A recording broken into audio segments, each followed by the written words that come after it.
Hey guys, tonight we're headed into the heart of the desert, where the air shimmers like glass and every direction looks like a mirage. The sand is soft, the horizon endless, and yet, if you opened a map from a few centuries ago, you'd swear this place was wrapped in jagged mountains. You see nothing but smooth dunes, camel tracks and the occasional tuft of scrub grass, but on parchment and vellum it's all sharp peaks and alpine drama. Why? Because someone long ago drew them that way.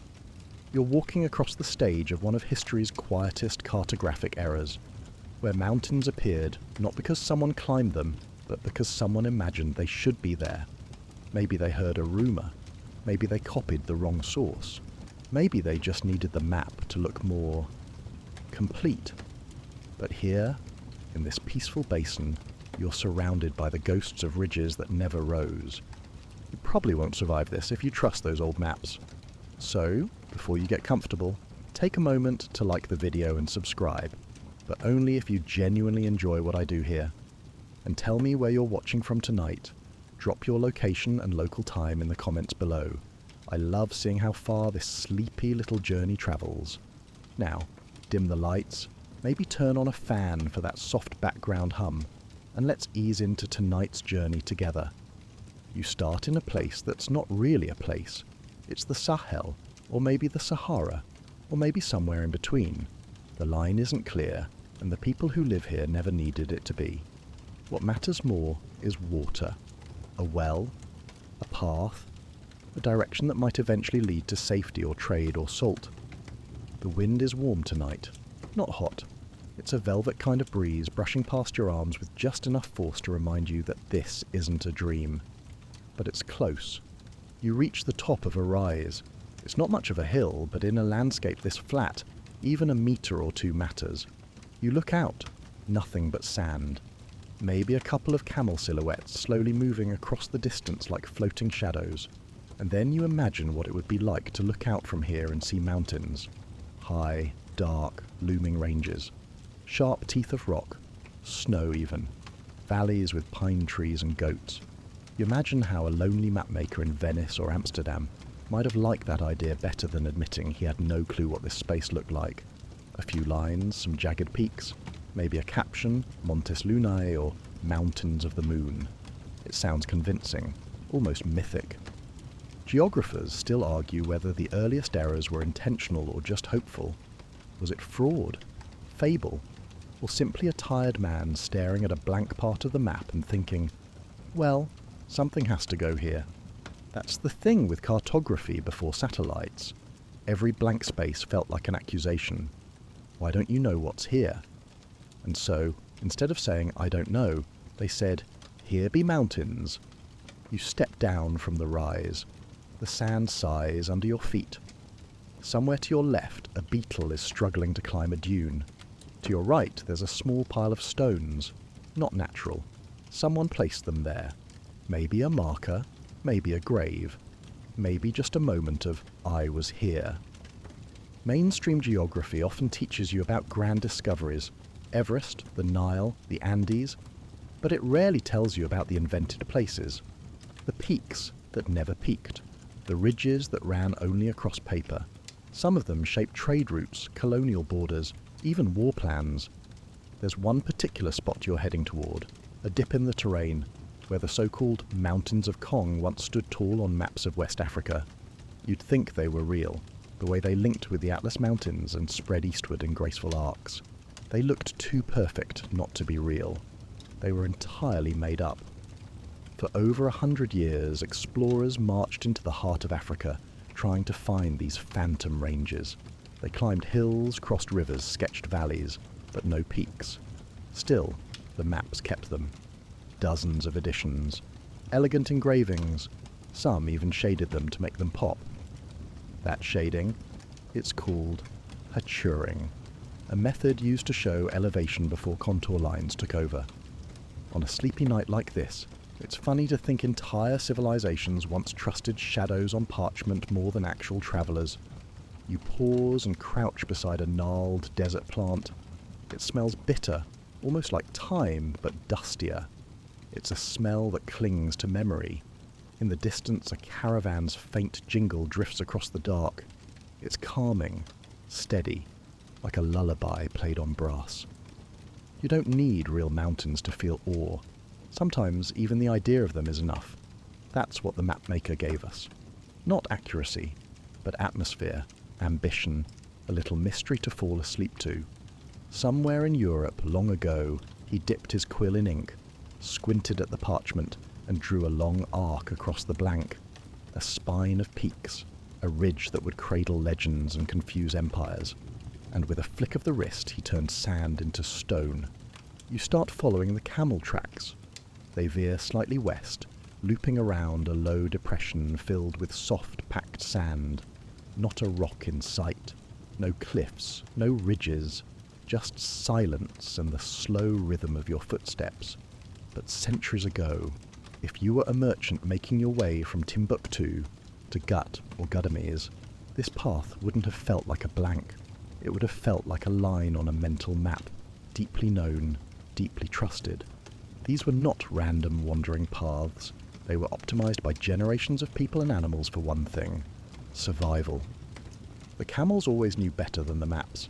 In fact, the old trans-Saharan trade routes, the ones used for moving gold, salt and even books, followed the logic of oases and seasonal winds, not elevation. These were low routes, not high passes. Yet when European cartographers started trying to draw them, they assumed that curves meant something had to be in the way. And what gets in the way? Mountains. It's like watching someone misread a subway map and then confidently build a stairwell into a wall. Some early atlases interpreted the wide, sweeping bends of camel paths as evidence of elevation changes. After all, why would you swerve unless something blocked you?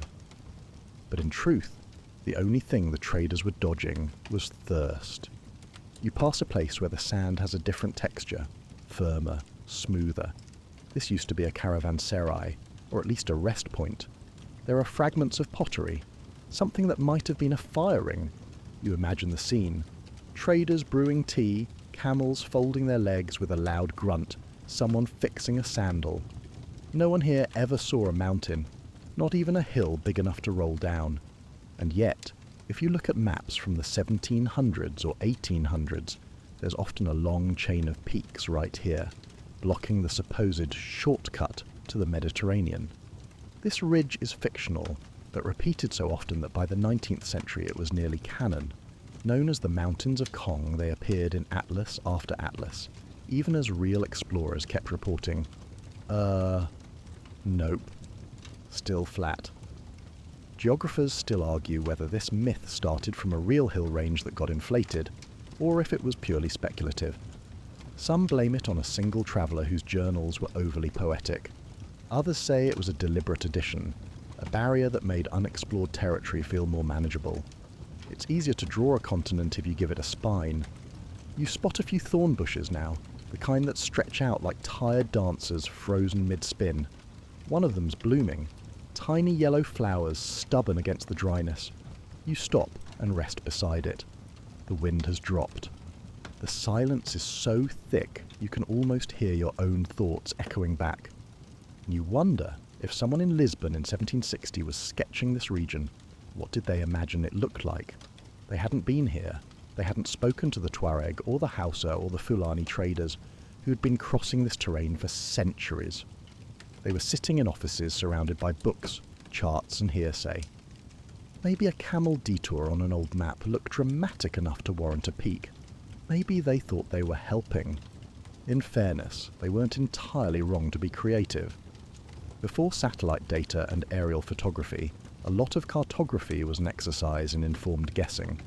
A cartographer had to blend geography with storytelling, plotting things they'd never seen based on letters from explorers, travellers' tales, and occasionally old sailor gossip. And while you're here, drifting through the same sand those mapmakers misunderstood, you start to feel that strange blend of fact and fiction yourself. The land is so still, so wide, that your brain fills it in. You almost see the mountains rising in the distance, until a camel-shaped shadow cuts across your imaginary skyline and reminds you it's flat. You think about the camels, not just transport animals, but memory machines. They remembered routes, oases, timing, generations of knowledge stored in their bodies, in their feet, their instincts. They knew the land. The traders trusted them more than maps. One old Arab proverb says, "The camel knows the 100th water source, even if the rider does not." And that might be the most accurate map there ever was, made of memory, not ink. You rise again, brushing sand from your knees. A few stars have come out, scattered and soft. The air smells faintly of dried roots and last night's dust. You feel the quiet pulse of the desert, like the earth is humming in its sleep. Somewhere, under all this sand, lie the footsteps of traders and their beasts.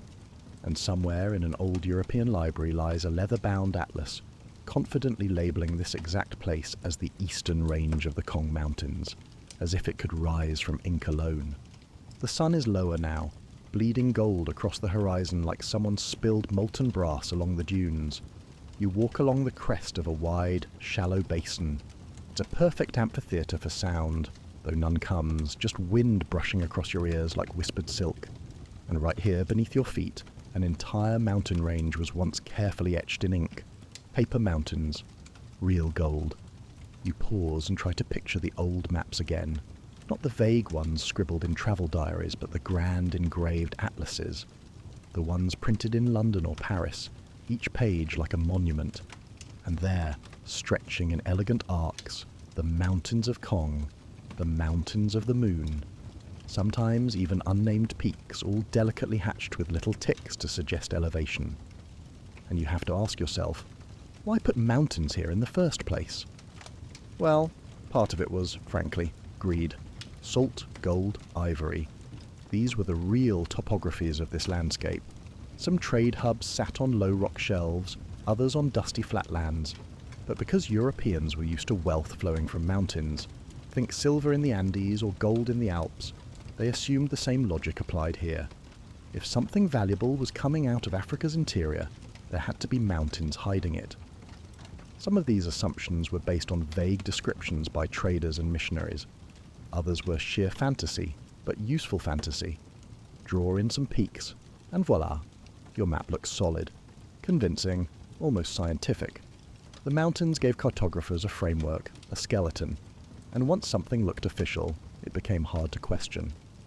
Geographers still argue whether early reports of gold mines in West Africa were intentionally exaggerated to attract sponsorship, or just misunderstood whispers from interpreters mixing languages across 3 continents. But the result was the same. When gold left the region by caravan, and someone back in Portugal asked where it came from, the answer was simply, from the mountains. Which ones? No one knew. So they made them up. And here's where it gets quirky. Salt, yes, salt, was once so valuable it was nicknamed white gold. In fact, slabs of salt were used as currency in parts of Mali and Niger for centuries. Now, imagine trying to draw a map for a salt route, but you've never been there. You know it takes weeks to cross. You know it's dangerous, you know salt is heavy and doesn't climb hills easily. So what do? Well, if you're an armchair geographer in 1723, you draw a mountain. Not because it exists, but because it ought to exist. Salt is valuable. Mountains hold value. Therefore, there must be a mountain. This is not logic, it's cartographic astrology. You walk through a small dip now, and the wind picks up a bit. The sand patterns have changed, rippled, almost like a seafloor. A reminder that this land was once underwater, millions of years ago. You kneel and pick up a shell fragment, tiny and fossilized. It's light as paper. Press it between your fingers and it crumbles gently, like a century-old secret. That's the thing. The real geology here is stunning. This land holds fossils, iron ore, copper veins, and sand so fine it can etch glass. But none of it requires mountains to be magical. The earth didn't need to lift itself to be rich. Still, to the European imagination, riches had to be hidden, and hiding means elevation. That's why the mountains of Kong curved so gracefully toward the interior. Like a closed curtain on a stage the West wasn't ready to enter. You keep walking. It's darker now, and the stars are out in full. One of them blinks. No, moves. A satellite. orbiting over a desert that once confounded emperors and mapmakers alike. You reach a small rise and spot something glinting, a flattened brass compass, old and cracked, half buried in the sand, probably dropped by someone decades ago, an explorer, a merchant, maybe even a surveyor. You hold it in your hand and think, this tiny object meant to bring order to the world has rested quietly where fictional mountains once stood. That's geography for you, a mix of metal and myth. Even now, echoes of those paper peaks show up in surprising places. Some lesser-known GPS datasets still reflect ridgelines that were never verified. You'll find hiking blogs describing ascents that don't exist. Digital terrain models with a bump in the land that doesn't correspond to anything you'll ever find under your boots. We are, in some ways, still walking across those paper mountains. You tilt your head back and take in the stars. Bright. Still. Quiet. You feel small, but not in a bad way. In a peaceful, protected way. As if the earth knows you're here and is holding you gently. And somewhere, perhaps in an old atlas, someone is still tracing a finger across this terrain, believing, just for a moment, that camels once climbed a snow-capped peak where you're now sitting in the sand. The sand feels cooler beneath your fingers now, as if the earth is breathing out slowly after a long, sunlit day. You stretch your legs, push yourself upright, and keep walking. There's no trail, but you're not lost. Not in the way you can be in a city. Out here, the sky tells you everything, and even when it doesn't, you trust your steps. You're heading into territory once labelled with a name that doesn't quite fit, Saharan snowcaps. Yes, you heard that right. For nearly a century, several European maps displayed a mountain range in the middle of the Sahara so convincingly shaded and labelled, you'd expect to see pine trees, glaciers, and maybe even a ski lodge. They weren't vague marks either, they had names. Sometimes borrowed from vague tribal designations, sometimes completely invented. And there, near where present-day Mali, Niger, and Algeria meet, was a great, alpine-looking ridge. It never existed. Geographers still debate whether this particular error stemmed from confusion with the Tibesti Mountains, a real, craggy range farther east, or if it was simply a snowball effect of copied maps. Some suspect a Dutch mapmaker added the range based on half-translated traveller notes, and everyone else just went along with it. That's the odd truth of pre-modern cartography. A mistake becomes truth if it looks nice enough in copperplate. You crest a rise, again not a mountain, just a subtle swell, and see nothing but open, starlit horizon. The land is wide, inviting, utterly honest. You could walk 100 kilometres in any direction without touching a peak. But on paper, you'd be climbing. What's funny is that even some travellers who crossed this area and noticed the absence of mountains assumed they must have missed them. That maybe the real peaks were just north or south of their path. The desert is big, after all, and if the map says you're surrounded by a mountain range, who are you to argue? Confirmation bias. Camel edition. You stop by a solitary acacia tree, its arms twisted upward like it's reaching for a forgotten god.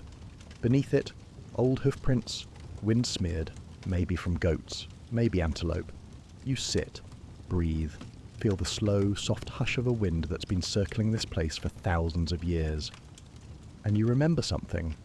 Sometimes, mapmakers weren't entirely wrong to believe in phantom mountains. There are hidden things here. Not peaks, but massifs buried under sand. Dry riverbeds that run underground for miles. Ancient volcanic plugs, half erased by wind. Even the air mountains, real and breathtaking, rise in the northern Niger region, but not where the snow-capped range was supposed to be. The desert plays tricks, yes, but only on people who insist on reading it through someone else's eyes. You hear the faint rattle of something, maybe a lizard darting between rocks, or a pebble dislodged by wind. Sound travels strange here. It arrives late, it echoes in loops. And you think about the silence between mountain chains, the way empty space gives weight to geography. Mapmakers didn't like silence. They wanted fullness, peaks, rivers, cities, even if they weren't real. A blank page was an admission of ignorance, and that was dangerous in the age of empire. So they drew, and shaded, and guessed. Even today, some printed globes, cheap ones, the kind you buy at gas stations or toy stores, still echo these errors. Little bumps on regions that have never risen above a hill. Lines of elevation where only valleys exist. It's cartographic déjà vu. Errors from the 1700s digitally re-rendered in 3D plastic. You lean back against the tree's narrow trunk. It groans slightly, and then you laugh, gently, because it's comforting in a strange way. That so many people were fooled. That imagination, for all its flaws, was such a powerful force. That a mountain could live for centuries on paper, despite never having cast a single shadow. And maybe you think that's not entirely a failure. Maybe it's a reminder that humans need shape in their stories. Even if they get it wrong, they're trying to understand the land, trying to honour it in their own clumsy way. You look out across the dark, no cliffs, no snow, just sand, stars, and a quiet history of things that never were, but were believed in, all the same. You wake slowly, as if your dreams were wrapped in gauze. Above you, the acacia tree creaks faintly in the wind. It hasn't moved much, but you feel the world has shifted. The stars are fading, and the air is cool in that sacred way it gets just before sunrise, when the desert holds its breath. You begin walking east now, toward a place where light is beginning to smear the edges of the sky, and where another kind of map-making once flourished, quietly, precisely, and for centuries overlooked. Islamic geographers had it right. It's one of those inconvenient truths that Western textbooks usually skim past. During the Middle Ages, while European maps were still featuring dragons, Jerusalem-centered continents, and mountain ranges that resembled stitched seams, the Islamic world was charting cities, coastlines, and deserts with astonishing precision. You can almost imagine the scholars in Cordoba or Baghdad, sitting in tiled libraries reading travellers' letters, plotting trade routes, calculating distances with instruments like the astrolabe and Chibla compass. These weren't men guessing from shadows on the wall.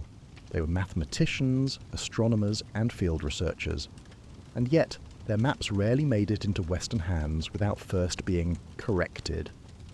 Geographers still argue whether the loss of Islamic cartographic influence was due to politics, printing monopolies, or deliberate exclusion during colonial expansion. But what's clear is that Arabic-speaking scholars had long ago debunked some of the myths that Renaissance Europe later reinvented, like the non-existent, snow-capped ridges cutting across the heart of Africa. You stop near a long-dried wadi, a riverbed that's now just a scar in the sand. Maybe 800 years ago, water passed through here, and maybe someone once followed it south, mapped its curve, and took note of the settlements along the way. That's something the Islamic geographers were known for, mapping real places. Not fantasy mountains, not wishful ranges. Real cities, real rivers, real distances between things. Their maps weren't just artistic, they were functional. People used them. Merchants, pilgrims, scientists. The Tabula Rogeriana, for instance, was drawn by Muhammad al-Idrisi in 1154. You've probably never seen it, though it's one of the most accurate pre-modern maps ever made. Idrisi's world is upside down to our eyes. South is at the top, but the details are astonishing. He described climates, agriculture, languages, and unlike many later European maps, he didn't throw mountains across blank spots just to fill them. You reach a spot where someone has drawn something in the sand, a swirl, maybe a tribal mark, or maybe just a child's game from the wind. It looks almost like a compass rose. You press your palm into it, leaving your own mark. It's humbling, really, that entire civilizations could have better geographic data centuries earlier, and yet modern maps still absorb the mistakes of less accurate sources simply because they were printed louder. That's the tragedy of ink. It outlasts truth if you don't correct it. Islamic scholars often describe the Sahara not as a vast nothingness, but as a network, a living system of trade and movement, where cities were spaced out like islands in an ocean. Timbuktu, Gao, Zawila, they weren't mythical, they were well known. The routes between them precisely measured, the terrain respectfully understood. You imagine one of those scholars standing exactly where you are now, surveying the horizon with an eye sharpened by generations of learning. No need for invented peaks, just wind patterns, vegetation changes, the placement of stars. In the distance, something glints, maybe a bit of broken pottery or an old metal coin. You walk toward it. It's nothing valuable, but it tells a story. Someone passed here. Someone knew this place. Meanwhile, back in Europe, cartographers kept drawing the mountains of Kong, even as explorers returned with flat horizon sketches, even as local guides shrugged and pointed to sand. It's like the myth had too much momentum to stop. That's what happens when the world's narrative is driven by distance, not dialogue. But out here, with your feet in the same dust that Idris's travellers once crossed, you start to feel the truth beneath the fiction. The land doesn't need decoration to be impressive. It doesn't need imaginary peaks to feel grand. It already holds stories. Fossils, ruins, silence. The sun finally crests the far dunes now, spreading light like spilled saffron. You stand in the glow, breathing in the day. It smells of warming stone and invisible plants. It smells like clarity. And you think, maybe all those fictional mountain ranges were never really about geography. Maybe they were about fear, about the need to make unknown things feel more solid, less wild. But the Islamic geographers weren't afraid. They mapped what was there, and what wasn't, they left blank. Imagine that. A blank space that isn't a failure, but an invitation. The day has truly arrived now. The sun, still low but firm, stretches your shadow long and thin across the sand. You walk beside it, watching your silhouette glide beside dry shrubs and half-buried rocks, as if you're not alone out here. And maybe you're not. Maybe you've got centuries of mapmakers, travellers and traders walking beside you, each with a different version of the same landscape. You're headed toward one of those cartographic frontiers, a space that never quite existed, but was full of detail anyway. You're walking into the land of dragons, mountains, and the edge of the world. This is the part where imagination took over. You know the type. Maps with flourishes, with ornate compass roses, ships sailing into corners, and warnings like Hic sunt dracones, here be dragons. Or, if they were feeling scholarly, Montes Incogniti, unknown mountains. Geographers still debate whether those old illustrations were sincere warnings or artistic filler. Some argue they were stand-ins for "we have no idea what's out here." Others think they were marketing, decorations that made the map look adventurous, authoritative, even a little dangerous. Because nothing sells a story like a monster curled around a mountain pass. You stop beside a cluster of dark rocks, volcanic maybe. They seem out of place here, as if someone dropped them by mistake. Their edges are sharp and sun-warmed, and they catch the light like polished metal. You sit on one and pull out a wrinkled page from a reproduction of a 15th century map. There they are, dragons, coiling, snarling. One of them wraps around a mountain range that looks suspiciously like it was drawn by someone who had never seen a hill. And just north of it, a river that flows uphill. Bold move. You run your fingers over the drawing. It's beautiful in its way. Not useful. Not accurate. But you can see the romance in it. The desire to make the world a storybook. That's something modern maps rarely give you. They offer facts, boundaries, GPS precision, but no mystery. In those old maps, the unknown wasn't just left blank, it was filled with life. And more often than not, mountains played the starring role. You could always count on a few rugged ranges to separate one kingdom from another, one danger from another. Mountains were like walls, but poetic. Sometimes they were also excuses.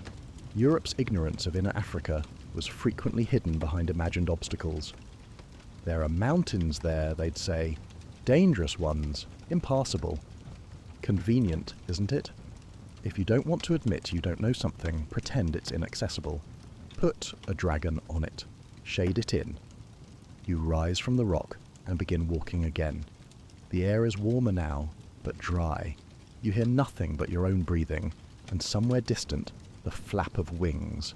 Maybe a vulture, maybe just the air fooling your ears. The desert loves echoes. You think about the mapmakers in Venice, in Paris, in London. Some of them artists, others bureaucrats. Hunched over desks, squinting at half-translated journals. They'd get a report from an explorer saying something like, There was a hard climb in the south, and they'd turn that into a mountain chain stretching 600 miles. Add a river, a lake, maybe a sketch of a man riding an elephant. Some maps even included notes like "Cannibals dwell here" or "Giants roam this forest." Totally unverified, but vivid. And somehow, always nearby, mountains, because mountains give weight. They make a map look credible. You see a flat expanse on parchment, and it feels incomplete. Add a ridge? Now you've got intrigue, a story, a reason for delay. You find yourself smiling at the absurdity of it all. These weren't just geographical errors, they were the fantasy genre of cartography. Medieval fan fiction, written in ink and compass points. One famous example? The Mountains of the Moon, long believed to be the source of the Nile. Dozens of maps show them. Snow-capped peaks nestled deep in the African interior, never seen by Europeans. Still, there they were. Elegant, certain. And real mountains were later found near the Nile's sources, but not quite where the maps placed them, and certainly not because of dragons. You crest a small hill, a real one, and look out over a flat sea of gold. No peaks, no ridges, just light and sand and space. A reminder that the earth doesn't need fiction to feel epic. And maybe that's the quiet lesson buried in all these invented topographies, that you don't always need to fill every gap, that sometimes a blank space can just be a breath. You sit down again, letting the warmth of the rising sun press against your back like a weighted blanket. In your lap, the ancient map folds gently in the wind, its dragons grin, its mountains curl like smoke, and you just watch the horizon. Because this soft, real nothing is more than enough. You're walking through an invisible archive now. Not a library, not a museum, just open desert, but it holds more memory than marble ever could. Every grain of sand might have been stepped on by someone chasing a myth, or sketching one. And now, you're tracing the steps of a different kind of cartographer, the Renaissance mapmaker, shut inside, far from the wind and dust you feel on your cheeks. These were men in windowless rooms working by candlelight, squinting at scrolls and letters, turning whispers into mountains. Renaissance mapmakers weren't explorers. They were editors of geography's collective hallucination. You picture them now, quill in one hand, cup of watered wine in the other, in Florence or Antwerp surrounded by old manuscripts, half-translated Arabic accounts, sailor-tall tales, and maybe a blurry sketch from a priest who once saw a shadow on a hill. That shadow? It becomes an entire ridgeline by lunchtime. Geographers still argue whether these mapmakers knowingly filled in gaps with fiction or genuinely believed in what they were drawing. Were they storytellers? Analysts? Con artists? The answer changes depending on the century and the publisher paying them. You kneel and draw your finger in the sand.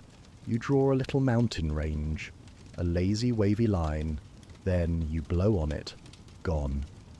But in the 1500s, that same line, if etched on copper plate and printed in Venice, might have lasted 100 years in atlases across Europe. That's how long it took mistakes to die, or at least fade politely. You're thinking about Abraham Ortelius now, one of the most famous mapmakers of the Renaissance. His Theatrum Orbis Terrarum was basically the Google Earth of the 16th century. It had beautiful hand-coloured maps, glorious titles, and, yes, mountains in places where even goats wouldn't bother to wander. Ortelius meant well. Most of them did, but their data was rotten. They'd inherit errors, copy the shape of a fictional mountain range, and reprint it with new flourishes. By the time the second edition rolled out, those mountains had borders, names, sometimes even cities tucked inside them. You pause beside a patch of cracked ground. It's dry now, but the pattern tells you it was once a shallow pool. Maybe rain caught there for an hour or a week. That's real geography, ephemeral but true. But Renaissance mapmakers didn't have drone footage. They had letters, some of them from travellers who were lost, some of them from people who lied, and many more from sailors whose sense of distance was measured in a long time, and we saw birds. So the mapmaker guesses. He looks at the zigzagging trail across the Sahel and thinks, they must have gone around something big, a mountain maybe, or a ravine. Better to draw something than leave it blank. And what you end up with is the grand illusion. The mountains of Kong, the Moon Mountains, the spines of Africa drawn by people who never set foot on the continent. You crest a small rise. Again, not much of a hill, but it gives you perspective. To your left, the faint ruins of an old outpost. Not European, local. Maybe Tuareg, maybe Hausa. It's just a few stones now, but it tells the truth. People knew this land. They just didn't write it down in the languages the Renaissance wanted to read. That's the real irony. The information existed, but it wasn't in the right script. Or it came from the wrong skin colour, so it got ignored. And in its place, mountains. Mountains where camels walked. You think about how lonely those mapmakers must have felt, locked in their studios, inventing the bones of continents. Not malicious, just desperate to make sense of the fog. Some even used a technique called portolan charts, maps based on compass directions and sailing distances, mostly used for coasts. Beautiful, accurate shorelines. But move inland? Pure fiction. The moment you drifted away from salt air, the world fell apart. That's where the dragons came in, and the peaks, a wall of elevation to hold the mystery in place. You pass a lizard now, motionless on a rock. Its eyes flick toward you and then away. You wonder how many centuries this spot has gone unmarked on any map, and yet it exists, with its own rhythms, its own rules. Back in those scriptoriums, the Renaissance cartographers didn't think in dust or wind, they thought in ink and ink alone. The weight of the pen decided what existed, and if it looked pretty, no one questioned it. You walk on. Behind you, the sun is higher now, your shadow shortens, your thoughts stretch. And somewhere, tucked in an old book, in an old university under old glass, those inked mountain ranges are still curling across pages, silent but persistent. Beautiful mistakes that outlived their creators. The wind picks up, not sharply, but with a long breath that moves the dunes like a sleeping animal turning over. You follow its path, south now, toward a zone that once made European cartographers shiver with excitement and confusion. Because here, supposedly, lay the Tropic of Cancer. The line they knew existed, but couldn't quite pin down. You're crossing what some once called the Tropic of Guess. Geographers still argue whether early depictions of the tropics were based on astronomy, dead reckoning, or just cartographic peer pressure. Everyone said they knew where the line was. No one wanted to admit they didn't. So instead of precise data, they drew it in, cutting right through mountain ranges that didn't exist, rivers that curved the wrong way, and deserts no one had dared to cross. You pause for a moment and look down at the sand.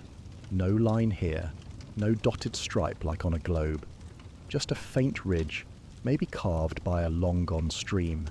It's beautiful in its invisibility. The Tropic of Cancer, of course, is real. It marks the northernmost point where the sun can appear directly overhead at noon.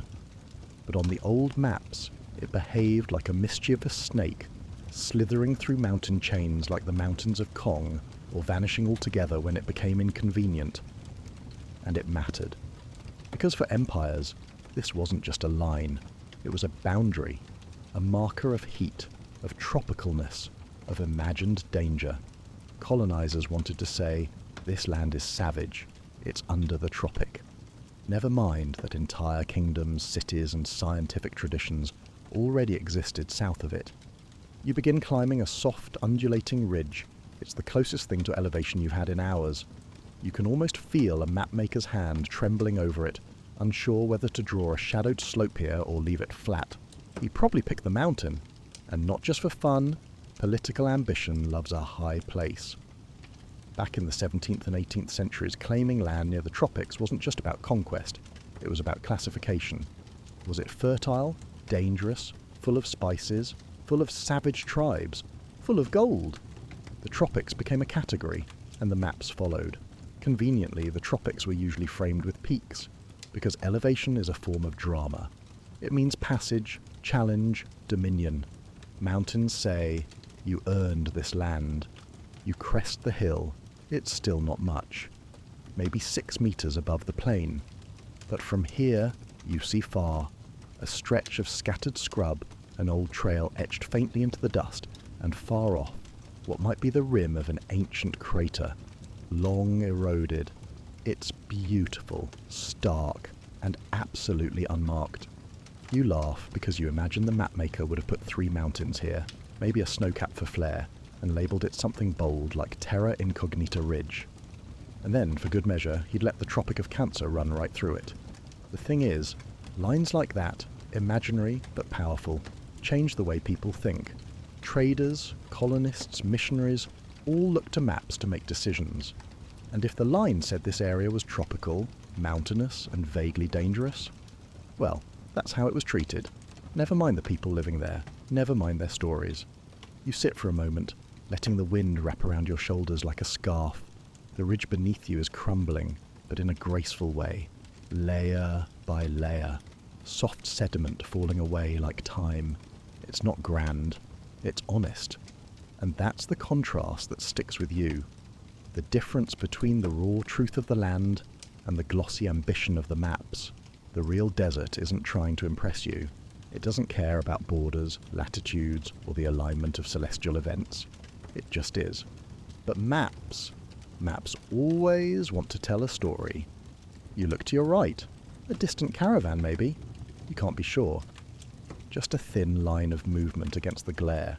Could be camels, could be wind playing tricks again. But you hope it's real, because that's what the old maps never captured.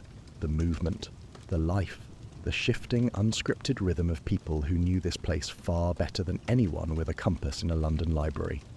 You exhale slowly. The air tastes dry, but sweet. It carries no history books, no latitude lines, just itself. You think about all those cartographers who stared at this region, knowing so little, drawing so much. You think about their inked assumptions, their imagined mountains, their tropics and dragons. And here you are, sitting on the Tropic of Guess. No dragons, no peaks, just peace. You're walking downhill now. Not that the land has changed much, but something about your pace feels like descent. The wind has softened, and the light has turned that muted, creamy gold that only happens when the sun decides to linger. It's the kind of light that makes everything look honest, even the lies. And that's fitting because you're about to walk into one of the great copy-paste catastrophes of cartographic history, the story of the atlas with a memory problem. One mistake on one map can be forgiven, but when that mistake gets passed down like sacred scripture, republished for decades or centuries, it becomes something bigger. It becomes truth by repetition. And the mountains of Kong, oh, they were the cartographic equivalent of a song stuck in the world's head. Geographers still argue whether the first appearance of the Kong Range in a published map was pure fabrication or a slight misinterpretation of local geography. Either way, it didn't matter. Once the range was on the map, one specific map from 1798, it caught fire. You picture it now, a London publishing house, inky with the smell of fresh copperplate prints. Someone delivers the new edition of the Map of Africa. Look, they say, now it has structure, ridges, water sources. Civilization must be right behind it. The Kong Mountains curve gently from west to east, like a smile beneath the Sahara. They looked right. They connected nicely with the real Atlas Mountains. They filled a bothersome void between the coast and the interior. The range served as a backbone for European ideas of African geography. So no one questioned it. Instead, they copied it. The mistake was repeated in over 100 major maps, including atlases by reputable figures, people who were supposed to be the most accurate voices of their time. A few brave geographers raised objections, citing inconsistent field reports or the lack of observable elevation, but their concerns were usually shrugged off. The mountains looked good. They made the map easier to read. And maps weren't just about data, they were about confidence. You find yourself at a low, cracked ridge. From a distance it might almost look like the edge of a plateau, but up close it's little more than a scab of exposed rock. You run your fingers along it. The stone is rough but crumbly. You could scratch it off with a thumbnail. Definitely not the spine of a continent. Still, someone somewhere might have described this very ridge in a letter. Mountains on the horizon, they wrote, not bothering to mention that those mountains were about 5 meters tall and mostly made of dirt. And so, into the atlas it went. Some of the most respected mapmakers of the 19th century left the Kong Mountains on their pages, even after explorers returned saying, "We didn't find them." The explorers were dismissed. "You must have missed them," as if one could overlook an entire mountain range. You stop and smile to yourself. There's something endearing about how persistent the myth became, a sort of polite refusal to admit error. "They're there," the map says, "just a little farther east or west, or they eroded." Eventually, even fictional mountains become awkward house guests. By the early 20th century, the Kong Mountains started to quietly vanish from maps. No apology, no big announcement. They were just edited out, shrunk, faded, replaced with neutral phrases like unverified elevation, as if they'd never been the cartographic darling of the 1800s. But here's the kicker: traces of the Kong Mountains still exist today, not in serious geography textbooks, but in the corners of outdated school globes, cheap map posters, or low-res stock images. If you look closely enough, the ghost of that mistake lingers. You think about how memory works, how errors get embedded not just in books but in brains. People internalize the look of a thing, the way the map curves, the way the lines feel, and when you take that away, it's unsettling. A mountain range disappeared? That doesn't happen in real life, except it does. You pass an old stone marker, a jagged thing half sunk in the sand. Someone placed it here long ago, maybe to say, "I was here," maybe to say, "Start counting from here." You imagine someone in the 1800s walking by, seeing it and assuming they'd reached the foothills of a vast range. But it's just a rock, just a lonely signpost in an open, unbroken plain. You feel a quiet affection for all those flawed atlases, those elegant mistakes. For the artists who shaded the Kong Mountains with such care, unaware they were painting ghosts. For the students who memorized names that never matched the land. For the explorers who went looking for peaks and found only wind. You walk on, the land flattening again. The light turns softer, bluer. The sky is still wide, still empty, and behind you, somewhere in the dust, lie the echoes of paper mountains that never truly stood, but somehow still shape the way the world was seen. By now, the sun has begun its long arc down again. The shadows are lengthening.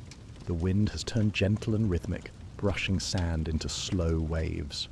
You're not walking with urgency anymore, just steady, quiet steps, like someone approaching a forgotten memory. And that's exactly what you're doing. You're walking toward where some very real people once went looking for very unreal things. This is where the maps were tested, where boots met ground, where expedition teams set out, armed with rope, canteens, compass and confidence, ready to climb mountains that didn't exist. You're walking into the era of you can't climb ink. The early 19th century was full of brave people trying to verify what maps had long pretended to know. Explorers like Mungo Park, René Caillier, and others were sent deep into West Africa, not just for science or adventure, but to confirm what the maps already showed, the majestic mountains of Kong. The logic went like this. Of course they're real. We've been printing them for 50 years.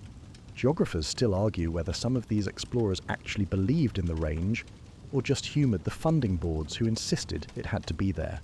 But many went with open eyes and returned with exhausted feet and extremely flat observations. No peaks, no alpine ridges, just undulating plains, high plateaus, and the occasional hill that, in the right light, might squint into mountainness. You stop and look around. The land here is dry and hard-packed. Vegetation is sparse but not absent. A few stubborn grasses, thorny bushes. Nothing that screams mountain ecosystem. You wonder what it must have felt like, setting out with drawings of shaded peaks in your leather satchel, only to arrive at this wide, wind-swept plain and think, wait, is this it? One explorer reportedly described the region as gently rolling and treeless, with no sign of elevation worth naming. Another, less kind, said it would take a talented liar to find a mountain in this place. And still, the maps clung to the illusion. That's the thing about cartographic authority, it's sticky. Even when reality tries to peel it off, the residue of belief lingers. One explorer's honest report wasn't enough to counter 50 years of engraving ink. And besides, who were people more likely to believe? A sunburned man with worn boots or a neatly printed atlas with gold leaf on the cover? You step over a patch of blackened stone, charred once, long ago. Maybe a campfire site, maybe something older. The ground remembers things maps forget. And here's a curious detail. Some expeditions brought survey tools calibrated specifically to find elevation. Barometers, inclinometers, all that. But when those instruments failed to register anything significant, the results were often blamed on the instruments themselves, not the maps. That's how deeply the mountain myth had rooted. It wasn't until French explorer Louis-Gustave Binger's expedition in the late 1880s that the illusion began to officially unravel. Binger travelled through the exact area where the Kong Mountains were supposed to be and found, well, you're standing in it. Flat terrain, rolling savanna. No dramatic ridgelines, no glacial-fed rivers, just light, wind, and time. He drew new maps, blank in places, awkward in shape, honest. But they didn't sell as well. The public preferred the old versions. They were cleaner, more complete. Fiction is tidy. Truth is lumpy. You sit again on a warm rock, looking out across the open land. Somewhere, a jackal calls. Distant, almost melodic. You wonder what it would have sounded like to an explorer lying in his tent, looking out at the night sky, trying to convince himself that the peaks were just hidden behind the next rise. That the map couldn't be wrong. You imagine one last attempt, a team setting out toward the foothills of the Kong Range. They march for days, supplies dwindle, spirits wear thin, and finally someone in the group stops, points at the horizon and says, "There's nothing here, there never was." But it takes more than absence to undo a story. It takes repetition, and time, and gentle, persistent truth. That's where you are now. Walking through gentle, persistent truth. You brush your hands against the sand. No elevation, no cliffs. Just the slow realization that geography is as much about unlearning as learning. The ink said one thing, the land said another. And eventually someone believed the land. You're not walking anymore. Not yet. You're sitting on a wide rock slab, warmed by the sun and veined with tiny cracks like an old hand. Around you, the landscape hums, low, constant, soft. It's not the silence of nothingness. It's the kind of quiet you hear only when everything around you knows where it is. And in this moment, you're thinking not about geography, but about power. Because the truth is, these mountains, these paper peaks, these elegant errors, weren't just accidents. They weren't just imagination. Sometimes they were strategy. You're entering the realm of political mountains, ranges that never rose, yet still divided nations, shaped borders, and started arguments. You take a sip of water from your canteen and imagine a meeting room in Berlin, 1884. The air smells like tobacco and wool. Around a long table, European diplomats, politicians, and colonial strategists. They're there to carve up Africa without a single African present, and what are they using to guide them? Maps. Dozens of them. And many of those maps, especially in the western region, still showed the mountains of Kong. Geographers still argue whether the Berlin Conference delegates actually believed the mountains were real, or simply used them because they were a convenient, shared fiction. Either way, they became part of the framework. They offered a natural-looking border where none existed, a neutral curve, a visual excuse. Borders drawn along peaks no one had ever climbed, or even seen. You stand again, brush off your hands, and look out across the flat savanna. Somewhere out there, the border between two modern countries zigzags in a way that makes no sense, unless you remember the Kong Mountains, or rather, the idea of them. That's the quiet tragedy of these phantom ranges. They didn't just confuse geography students, they shaped policy. They influenced treaties. They became part of the way Europe imagined control. Mountains are powerful symbols. They imply separation, fortification. You stay on your side, we'll stay on ours, even if both sides are identical patches of dry grass and sky. You begin walking again, tracing a path that doesn't appear on any GPS, but maybe it did. Once, in the mind of a cartographer who thought, there must be something here. He draws the ridge. Someone else inks it. A printer presses it. A diplomat reads it. A nation is born. You pass an old marker stone, weathered flat but still upright. On it, a chiselled line divides two barely distinguishable pieces of desert. That line once mirrored a mountain range. That never was. You shake your head softly. How many people were relocated? How many paths interrupted? How many tribal routes split because of this illusion? But here's where it gets even more absurd. Some 20th century border disputes reference those same colonial-era maps. Our land ends at the mountain's base, one side might argue. There's no mountain, the other replies. But the document says there is. And in legal language, documentation often outweighs reality. You crouch by a small plant pushing through the dust. It's green, tough, blooming with tiny yellow petals, completely indifferent to maps. The land as always knew better. You think of the people who lived here long before any mapmakers gave them mountains. The nomads, the farmers, the families who didn't need elevation to understand territory. They had oral histories, migration patterns, seasonal winds. Their knowledge wasn't drawn, it was lived. But once the maps arrived, so did the soldiers, the surveyors, the census workers. And they weren't interested in what the land actually looked like. They were looking for what the atlas said it should be. Imagine being told you live in the foothills now, when all your life you've watched the sun set across a flat horizon. You sigh, because in a strange way, the most dangerous thing about those fictional mountains wasn't that they weren't real, it's that they were believed by people with authority. You stop beside a crumbling boundary marker, part stone, part rusted iron. On it, the remains of a coat of arms, European, sharp-lined, out of place. This wasn't just a border, it was a declaration. This land begins here, it says. But the land, gently sloping and endless in every direction, doesn't care. It has no borders, no sides, no peaks, just time. You sit again, feeling the day start to tilt into evening. The wind has cooled. The shadows are longer now, stretching lazily across the dry earth, and in the middle of it all you feel the absurd, melancholy weight of political geography based on topography that never existed.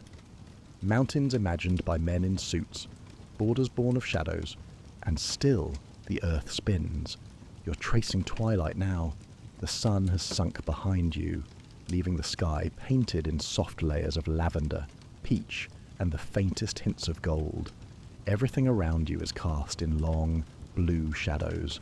The heat has broken, the silence has deepened, and as you walk forward into the cool hush of evening, you realize you're entering the age of revision. The age when mountains started to disappear, not because the earth changed, but because maps finally caught up. This is the story of the disappearing mountains of modern maps. It didn't happen all at once.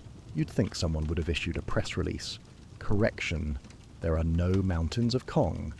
We apologize for the 150-year geographical hallucination. But no, they just started quietly, not appearing. One edition left them out, then another, and another, until one day the mountains that once spanned a continent's belly vanished without ceremony. No bold red X, no historical footnote, just a blankness where peaks had once proudly stood.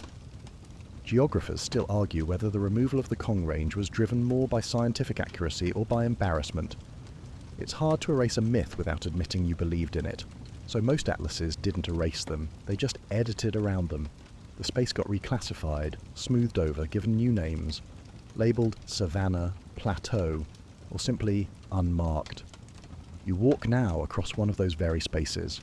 Flat, open, calm, and you think, this was once the roof of West Africa, on paper.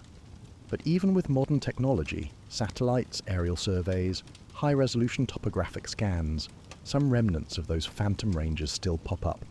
In older GIS datasets, in outdated school globes, in decorative wall maps that prioritise vintage aesthetics over truth. One moment, you're looking at a sleek digital terrain model, and the next, there's a suspicious hump near Burkina Faso, where nothing higher than a termite mound exists in real life. You sit again, this time on a low stone ledge, barely elevated but enough to give you a sliver of perspective. The stars are starting to show, one by one, like someone gently flicking on old lanterns across a massive invisible ceiling. You breathe in. The air smells faintly of dry grass and fading sun, and you remember, the mountains of Kong were just the most famous ghost range. Others existed too. The Mountains of the Moon, the Prima Range in South America, the legendary inland mountains of Australia's Great Interior.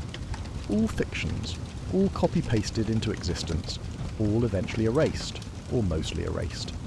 The truth is the modern map is still haunted. Haunted by shapes that lingered too long, by elevation lines nobody ever verified, by "here be something" labels that morphed into official borders. Haunted by the desire to fill every blank space, even when the land itself says there's nothing here. You look up. The stars are thick now. The Milky Way stretches like a band of slow movement above you, soft and rich. And for a moment, you feel like you're walking on a map that is true. No errors, no edits. Just light and air and gravity doing their quiet work. But even the stars, you remind yourself, have been mischarted. Early astronomers used to group them into animals, gods, stories. They found shape in chaos, just like the cartographers. Maybe that's what this has always been about. Not lying, but longing. Longing to understand, to connect, to anchor meaning to a world that's too wide, too strange, too silent. And yet, it matters that we learn to let go of what isn't there. You walk again, slowly. The path ahead is soft with moonlight. You can't see far, but it doesn't matter. There's nothing to bump into here. No cliffs, no ridges, just the ghost of a mountain range that once lived in ink and ambition. And now it lives in echoes, in corrections, in the blank spots where it used to be. A few maps, very few, still show the Kong Mountains, usually in small shops printed as nostalgic art, but to the trained eye, it's like spotting a typo in a sacred text. You can't unsee it. You trace your finger along the line and whisper, "You were never real." And somehow, it feels gentle to say that. The world doesn't get smaller when the fiction fades, it just becomes honest. The stars above are full now, really full. That kind of fullness you forget exists until you're this far from cities, screens and light pollution. You feel it in your chest, a wide, deep stillness, as if the world has stopped spinning just long enough for you to notice. You're walking slower now. The sand crunches softly beneath your feet. There's a hush in the air, not empty, but expectant, and you realize you're nearing the edge of something. Not a cliff, not a border, just the edge of belief. Because here, even in our era of satellites and street view photography, there are still mountains on maps that shouldn't be there. You're drifting into the strange present, the realm of persistent cartographic ghosts. Some of these mountains live in the corners of globe models mass-produced for classrooms. Others exist in digital terrain databases, where elevation values were misrecorded decades ago and never fixed. One bump in a NASA elevation file, and suddenly someone in GIS class is pointing to a hill that doesn't exist. Geographers still argue whether these residual errors matter, whether a phantom mountain in a digital dataset can actually affect real decisions. But the answer, as always, is yes. Take a hiker who downloads a topographic app. The app tells them a ridge exists, offers a route, calculates effort. They follow it, and find themselves in a featureless plain, wondering what happened. Or a satellite project that uses outdated base maps. Shaded reliefs drawn before LiDAR confirm the terrain. A peak gets coded in, an algorithm misfires, and suddenly there's a blip in climate data, or an error in water runoff modelling. It still happens. You stop near a low plateau, real this time. Not high, not dramatic, but firm under your boots. You sit, look up, and smile softly, because you know this spot. You've seen it before. It shows up on some globes as a small, rounded peak with no name. But here it is. Flat, quiet, real, only in the way. Ground always is, honest, patient, unspectacular. Some of the newer digital tools now autocorrect terrain as new scans come in. But even so, old versions of maps get shared, copied, posted online. A bump here, a ridge there. A range reappears by accident, not design. And in some rare cases, the ghost mountains are kept on purpose. You think about that for a second. Some maps are designed to look old, romantic, mysterious, to sell a vibe. And for that, a little inaccuracy. Not just tolerated, preferred. Designers will re-add antique elements, faded parchment, exaggerated peaks, dramatic rivers, and sometimes the mountains of Kong return, not as fact, but as flair. You see a few stars pulse overhead, maybe a satellite passing, maybe just your eyes adjusting to the dark, and then it hits you. The real mountain range now isn't made of rock, it's made of data.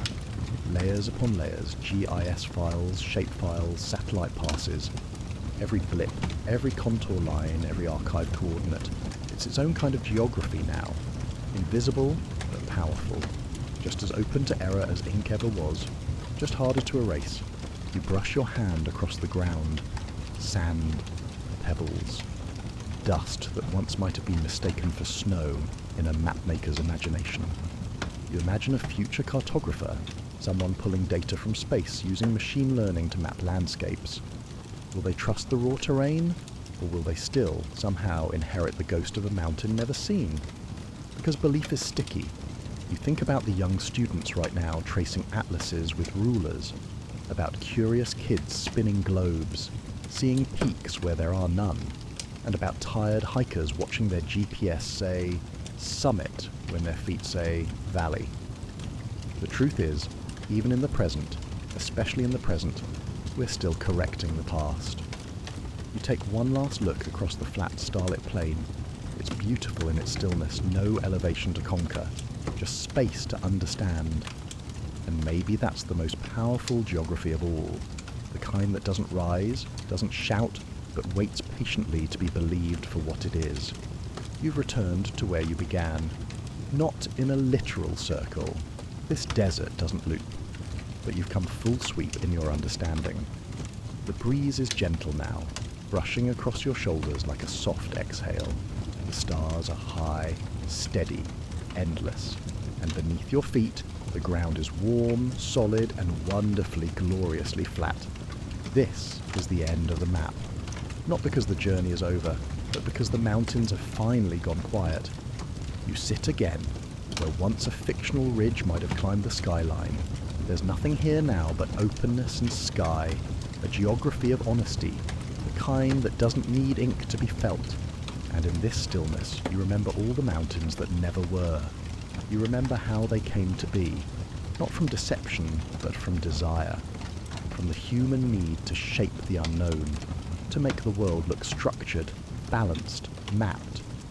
You recall the camel paths mistaken for contours, the water trails turned to elevation, the shadows imagined into ranges, the maps drawn in cold rooms by men who never tasted desert air, never heard the language of sand. You remember the scholars who knew better, who wrote carefully, mapped faithfully, and were often ignored. You remember the explorers who squinted at the horizon, waiting for the first signs of a climb, only to find more of the same: wind, dust, and low silence. You remember how politics built fences from peaks that never rose, how cartographers gave borders to ink, how treaties trusted paper over people, how belief, once printed, became a kind of law. You remember how long it took for the truth to catch up. And now, here in the present, sitting where imaginary mountains once loomed, you feel none of that weight, just peace, just place. The sky above is massive but calm. The stars don't hurry, neither do you.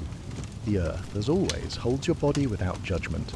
It doesn't care what the map once said, it knows what it is. And so do you. You lie back now, the rock behind you still holding a whisper of the sun's heat. Your breathing slows. Your hands rest easily at your sides. The story has grown soft. The The details blur like sand smoothing out footsteps behind you. There were never any mountains here, and still the journey mattered. Let everything slow now. Let your thoughts settle like dust in a calm wind. Let the landscape fade, not vanish, but soften, its edges rounding like hills seen through morning mist. Breathe in gently through your nose. Hold for a moment. Breathe out. Again. You're lying beneath a sky that has seen thousands of versions of the same story. Maps drawn and redrawn, borders rising and falling, people walking this land with different names for the same wind. None of it rushed, none of it permanent. Even the greatest mistakes faded with time, leaving behind not shame but lessons. And even those lessons became gentle. The stars above aren't judging. They've seen too much to worry about errors. They know that humans need patterns, need shapes, even if they're imaginary. Mountains of memory, valleys of thought, the geography of hope. You feel your breath slow again, your limbs sink. The sand beneath you is soft, forgiving. The wind hums, not loudly, just enough to remind you that the world keeps turning, no matter the maps, that the land doesn't resent you for misunderstanding it. It only asks that you listen now. So you do. You listen. And you rest. Because even journeys made across ghostly ranges lead to real peace. And even stories built on paper can guide you somewhere true. Sleep well now, traveller. Sleep deeply. The map can wait.